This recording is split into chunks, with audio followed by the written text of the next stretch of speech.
How's the pie? So good.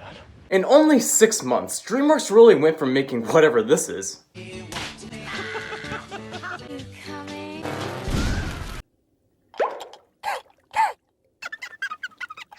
to making this. Which really is just DreamWorks in a nutshell. Yep, last video I talked about their weirdest movie, which will still always have a special place in my heart.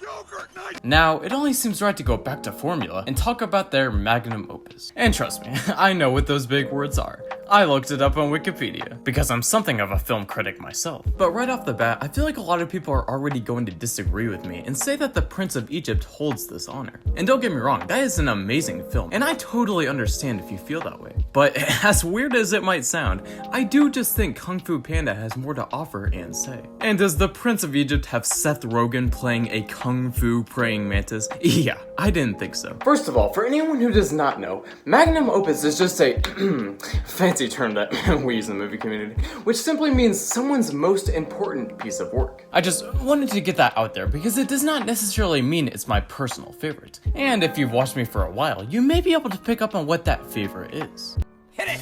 However, yes, today we won't be talking about the weirdest or my personal favorite DreamWorks movie. Today, we will be talking about their best and most important piece of work, none other than Kung Fu Panda. Now, you may be wondering how a fat panda learning Kung Fu turned into one of the most mature, insightful, and important stories ever. And back in 2008 when this released, I guarantee everyone else thought this. I mean, DreamWorks was coming off the infamous B movie, so no one knew what to expect. Aren't they our cousins too? Distant.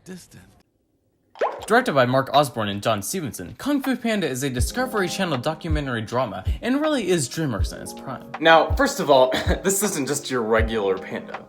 It's Jack Black voicing a panda, who also, I guess now is technically my co-worker? Hi, Jack. But yes, Jack Black's portrayal of a Kung Fu Panda, which by the way is really something we as a society never knew we needed, is the main character of this film that drives these mature themes forward. However, notice how I didn't say protagonist. Yes, there can be a difference. And yes, in my opinion, this film has both a main character and a protagonist, both of which are completely different characters. But right now, we're talking about the main character, voiced by Jablinski Games himself, Po. Po is an interesting one. For starters, my coworker Jack Black, he just killed it, he's fantastic. Again, hi Jack, wanna collab? But anyway, his character always tries to stay optimistic and not give in to society's standards, even when it seems like the whole world is against him. And even when he feels very insecure about his weight and is stuck in a job he fears he may never be able to get out of. So it hits even harder in those moments when he actually does give in to what society's saying about him. And probably one of the most realistic and subtle scenes I've ever seen of bullying and worrying about insecurities, apart from this.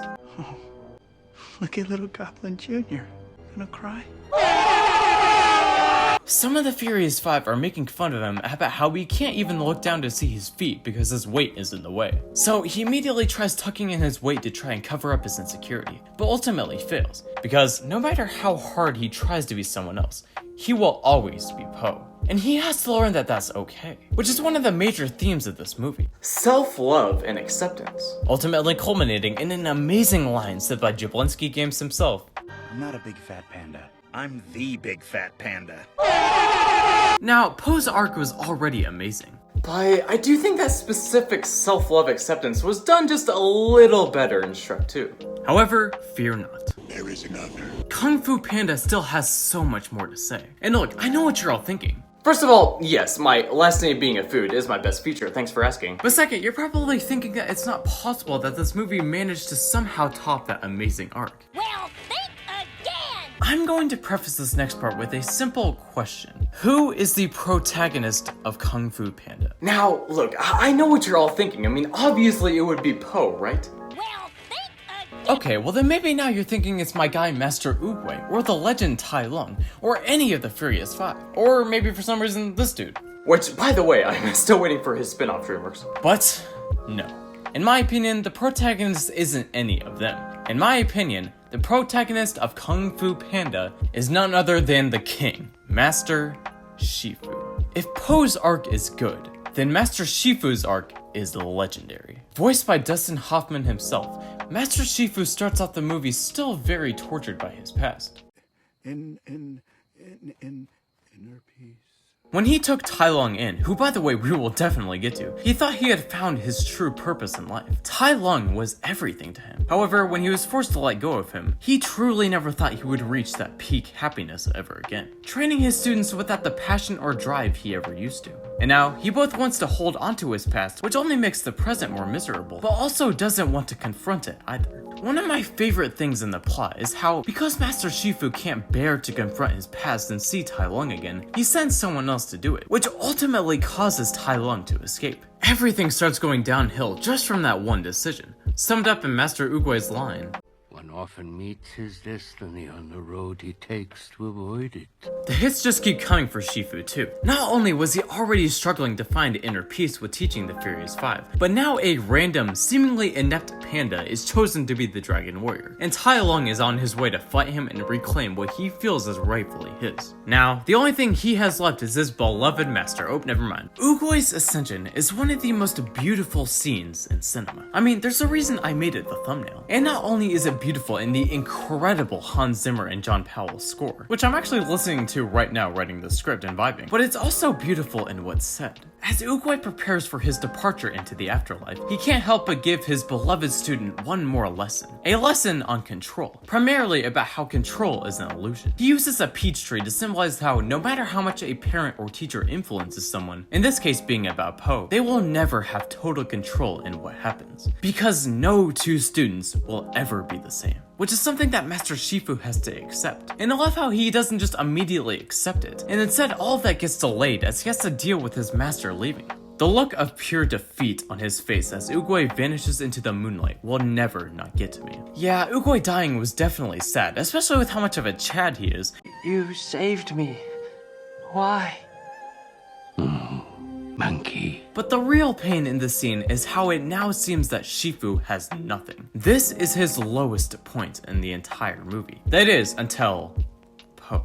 Shifu and Po are both at their lowest points, and this leads to another one of my favorite scenes, which, by the way, is something you're going to hear me say an unhealthy amount in this video. But their training scene together is both so wholesome and so satisfying, because Shifu learns that just because Po's training style is different from the rest of the Furious Five, it doesn't mean it's bad. And this look on Shifu's face as he's training Po in such a different way will never not fill me with pure joy. This is the most he's enjoyed life since training Tai Lung, and in this moment right here is truly where he gains inner peace.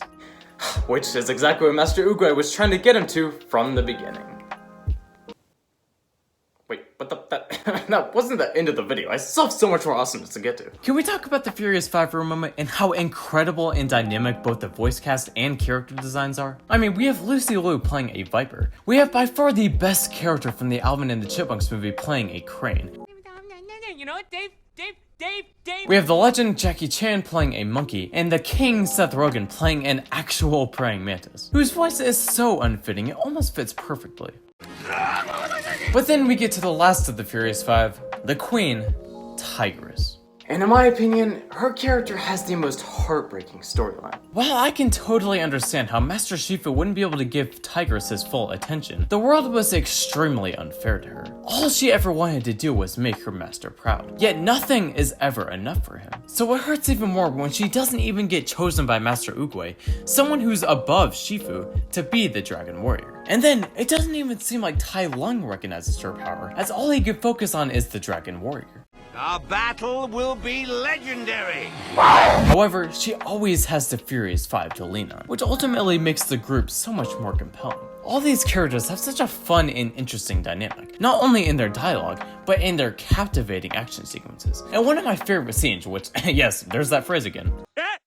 He said it! The Furious Five fights Tai Lung on this rickety bridge, Temple of Doom style, and the choreography from everyone is just fantastic. Each character has their own unique style, and seeing them all completely in sync is just so satisfying. And it truly does gain the honor of being my second favorite action sequence in this movie. We will get to the first favorite in a bit, but anyway. We cannot go this whole video without talking about the leader of both the Furious Five and Shifu, Master Oogway. What a legendary king. Master Oogway is like a walking middle-aged mother's inspirational Pinterest board. He has a quote for every scenario. Stuff like yesterday is history, tomorrow is a mystery, but today is a gift. That is why it is called the present, which is just so poetic, and somehow even better than this. Day by day, he gazed upon her. And he also has other inspirational moments, like when he compared Master Shifu's mind to a water ripple. And his most straightforward quote, "There are no accidents," which those stunt double reject Avengers really thought they could steal and no one would notice. Pretty big for an accident.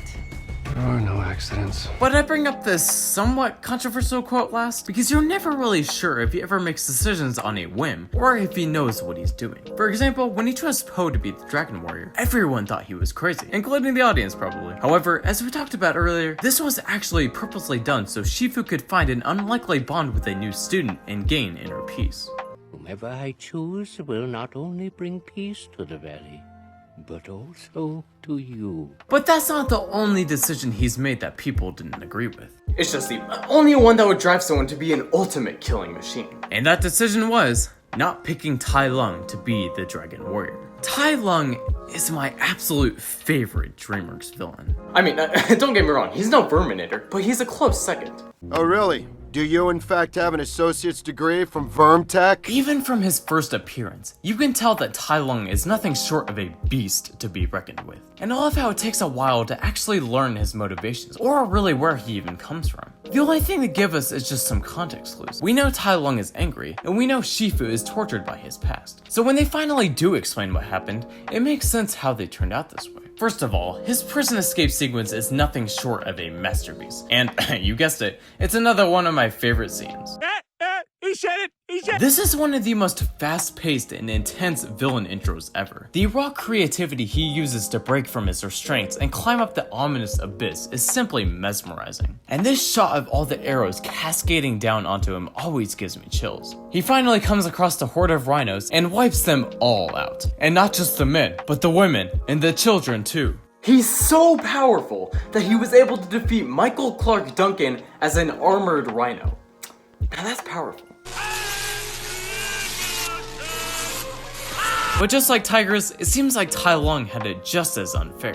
He gave everything he had to Shifu, yet still, Master Oogway didn't trust him enough for the Dragon Warrior. And I love how, yes, he's angry at Oogway, but even angrier at Shifu because his father figure did nothing about it. He spent all of those years in prison contemplating on what happened, maybe even more tortured by his past than Shifu. That is, until he confronts him, Obi-Wan versus Anakin style, with the ominous lightning in the background giving him a terrifying introduction. All Shifu wishes is that he can handle this peacefully, but he knows that's no longer an option. I don't want to fight you, Flash. I wouldn't want to fight me neither. When he uses these terrifying yet awesome flaming hands, he's able to pin Shifu down, and then Shifu catches him off guard as he apologizes. For a short moment, you can see Tai Lung's inner child come out in his eyes, but then it just completely wipes away, as he realizes that an apology didn't make him happy enough, even if that's all he ever wanted. Now, the only thing that makes him happy is power. More specifically, power from the Dragon Scroll.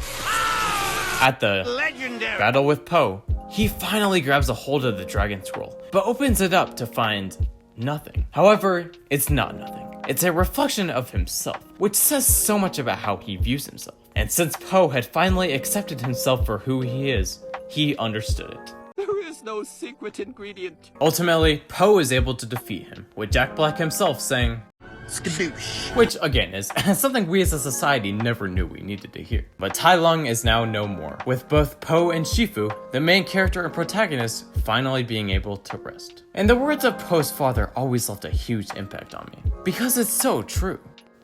There is no secret ingredient. Something is only special if you truly believe it is.